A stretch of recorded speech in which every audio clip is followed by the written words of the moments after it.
Insomnia can affect every aspect of your life. I mean, let's face it, if you're not sleeping, you suck as a human being. Like, no matter what it is that you do, if you can't sleep, you're not good at it.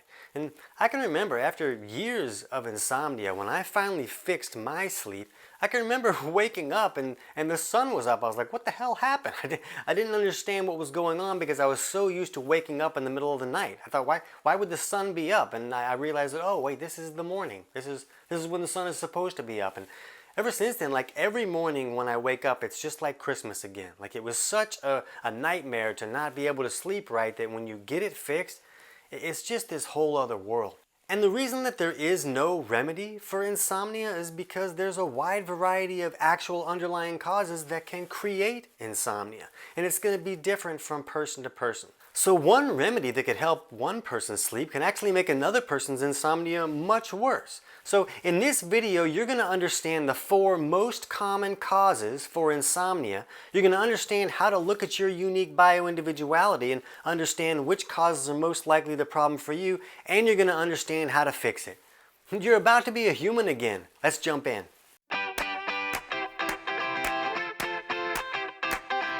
TC Hale is not a doctor and does not claim to be a doctor or licensed in any type of medical field. Don't be an idiot and use anything heard on the show as medical advice. This information should be used for educational purposes only, and you should contact your doctor for any medical advice. Now get off me.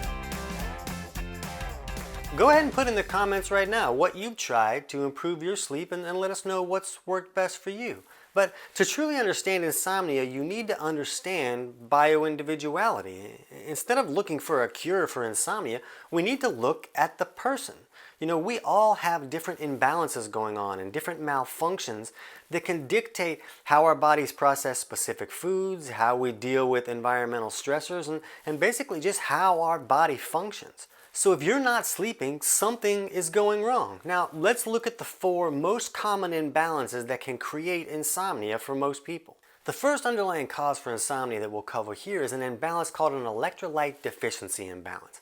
Now, to understand this situation, we need to look at the fact that when minerals go very low, a person can have a seizure. And when blood sugar goes very low, a person can have a seizure. But if both minerals and blood sugar both go low at the same time, the person can be even more likely to have a seizure. Now, this doesn't mean that if you're having insomnia that you're about to have a seizure. Just to understand that the body gets very protective and overreactive about having a problem come about that's basically the whole system shutting down, which is what a seizure is. So the body gets defensive and wants to plan ahead when either minerals are going too low or blood sugar is going too low. Because both of these things should be able to buffer each other. When blood sugar goes low, as long as there's enough minerals in the system, everything can function correctly and everything's fine. And if minerals go too low, as long as blood sugar is high enough, everything is fine. We need them to be able to buffer each other. But when minerals are too low in the system, you lose that buffering system. So when blood sugar spikes and crashes, then we see real problems. So when your mineral buffering systems are too low and blood sugar goes too low in the middle of the night, the body's gonna wake you up and it's like, hey, go do something. We got a problem here. You gotta fix it. Go whack a zebra in the head and then get us some food here. It doesn't understand that you have, vanilla wafers in the cupboard just downstairs. It gets a little panicky a little bit early. But a lot of people that can't sleep are having trouble with this system, this buffering system. And if they can lift the mineral levels in their body, then they won't get that emergency when blood sugar goes a little bit low while we're sleeping. So to get an indication of where your mineral levels are, you can look at your blood pressure. If you look at that top number, the systolic number, anything below 112 is an indication that minerals may be too low in the system. Now, minerals often go too low. The most common cause is a lack of digestion and an inability to fully break your food down properly so you can pull the minerals out of your food. A lot of people eat food and they're like, oh, well, I'm doing it right, I'm eating food. But if you don't have the ability to break that food down properly, you can't access all the minerals and all the nutrients in that food, and it's just kind of going through your system. Now, we have a totally free online digestion course that can walk you through figuring out, are there aspects of digestion that are not working for you? And if there are, what steps do I need to take to fix that? And that course is totally free. We'll put the link to that down in the description below this video. But if you can lift mineral levels either by improving digestion so you can get more minerals out of your food, or supplementing with specific minerals to help lift those mineral levels, then you can improve that buffering system and improve your ability to sleep if this is the cause for your insomnia. The second common cause we see for insomnia kind of goes with the first one, and it's hypoglycemia. It's when a person processes sugars too aggressively. So when they eat carbs or sugars, it creates this spike in blood sugar, and that spike creates a really hard crash. And just like we talked about with the previous issue, when blood sugar goes too low, especially when there aren't enough minerals there to buffer that system, it's going to create real problems. And this kind of brings us to one of the remedies that's the most popular when it comes to insomnia, and that's magnesium. Because with this specific issue, magnesium can be beneficial. Look at this, what happens when someone's both hypoglycemic and has an electrolyte deficiency issue. Well, magnesium seems to have the ability to reduce how aggressively the body processes sugar. So if your insulin is acting like a big bully and it's processing sugar too aggressively and creating too hard of a sugar crash, magnesium seems to have the ability to reduce that a little bit. So you're not processing that so aggressively. What else is magnesium doing? Well, it's a mineral. So you're lifting your mineral levels. So magnesium seems to be like a magic bullet for someone who might be dealing with insomnia from an electrolyte deficiency imbalance and an issue of hypoglycemia. So we see someone take magnesium like, oh man, that really helped me sleep. This must be the answer for everybody's sleep. But you're going to see here in a few minutes that it's definitely not. Now we're going to talk about the timing of magnesium in just a minute, but you can see for these particular individuals, magnesium can be a lifesaver and help them get the night's rest that they're looking for. Now the third possible cause for insomnia is what we call a catabolic imbalance. And we'll have to get a little bit sciencey here for a second, so just bear with me. But what we're looking at here is the body's state at the cellular level. And during the day, we should be in what's called a catabolic state. And this is where the cells are better at breaking things down, getting rid of waste, and creating energy. And then at night, we move into what's called an anabolic state. And this is where the body is in its rest and repair, and the body does all of its rebuilding activities in this nighttime anabolic state. So both of these states are appropriate. They're both very helpful. We need the body to be able to move into both of those states. But the problem is that some people can get stuck too far into one of these states, or they're in one of these states too often, or they're stuck there most of the time for a wide variety of reasons. So if someone is stuck in this catabolic state most of the time, they're stuck in the daytime state. How are they going to sleep when at the cellular level, their body is in the, hey, let's make energy, let's get going, let's break tissues down, we got a lot to do. The body is in the active state.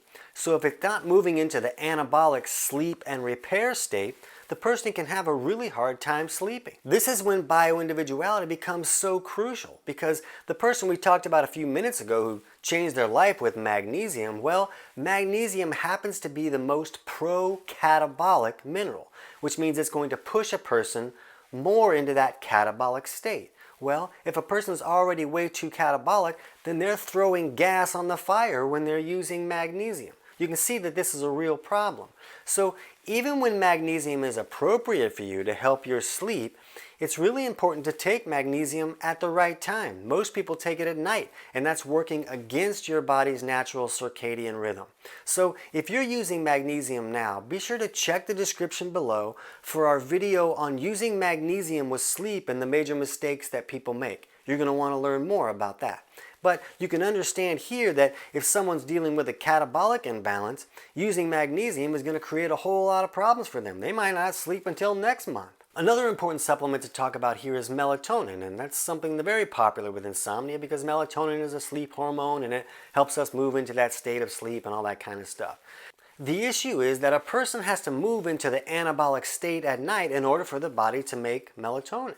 So a lot of people that are stuck in this catabolic state, their body's just not moving into a state that it can make melatonin appropriately.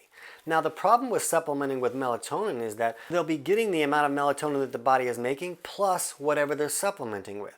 The problem is the body sees this melatonin coming in, it's like, oh, I don't really need to make any melatonin anymore. It'll stop the production or reduce the production of melatonin, and now you're back to the smaller amount. You don't have the amount that you're supplementing with plus the amount your body was making. So a better solution is just to help the body move into that anabolic state at night so that it can make melatonin the way that it should. In any case, if a person is dealing with a severe catabolic imbalance, they're going to have a hard time sleeping until they can improve this issue and help the body move into its natural anabolic rest and repair, rebuild state that it's supposed to be in night. So that can be a really big deal for a lot of people. The fourth common underlying cause for insomnia is what we call a sympathetic imbalance. Now, the autonomic nervous system is kind of a system that runs a lot of things behind the curtains. We don't have to think about these things happening. Our heart just beats, and that's things that are going on that the autonomic nervous system are controlling. And there's two sides of that system. There's the sympathetic side, which is the fight or flight state, and there's the parasympathetic side, which is our rest and digest state. So both states, again, are appropriate. The body needs to move into both states for specific reasons at specific times. But for a variety of reasons, a person can get stuck too far in one state.